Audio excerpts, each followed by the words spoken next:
বন্ধু আমার, পেরেশানি মুক্ত যদি থাকতে চান, টেনশন মুক্ত যদি থাকতে চান, সমস্ত চিন্তা আল্লাহরে দিয়ে দেন।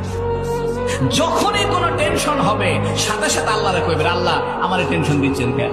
দায়িত্ব তো আপনার, খাওয়ানোর দায়িত্ব আপনার, সুস্থ রাখার দায়িত্ব আপনার, ইজ্জত দেওয়ার দায়িত্ব আপনার, বাড়ি ঘর বানায় দেওয়ার দায়িত্ব আপনার, ছেলে মেয়ে মানুষ করার দায়িত্ব আপনার, সব আপনার। আপনি এই চিন্তা আমারে দিচ্ছেন কেন? ও শয়তান আমারে ধরছে, আস্তাগফিরুল্লাহ আস্তাগফিরুল্লাহ আস্তাগফিরুল্লাহ পড়ে ঠাসা আল্লাহর সাথে একটা কান্দাকাটি দিবেন, দেখবেন সব পেরেশানি দূর হয়ে গেছে। আমাদের চোখে পানি আসে না, কারণ দুনিয়ার টেনশনে আমাদের দিল শক্ত হয়ে গিয়েছে। মানুষের দিল শক্ত হয়ে যায় দুনিয়ার কারণে, মানুষের দিল নরম হয় আখিরাতের চিন্তায়, মানুষের দিল নরম হয় মৌতের চিন্তায়। আমাদের ভিতরে মৌতের কোনো চিন্তা নাই। চোখের সামনে মানুষ মরে যাচ্ছে, জানাজায় হাজির হচ্ছে, মনে মনে ভাবে আমি এখনো মরবো না, আর দেরি আছে। আল্লাহু আকবার।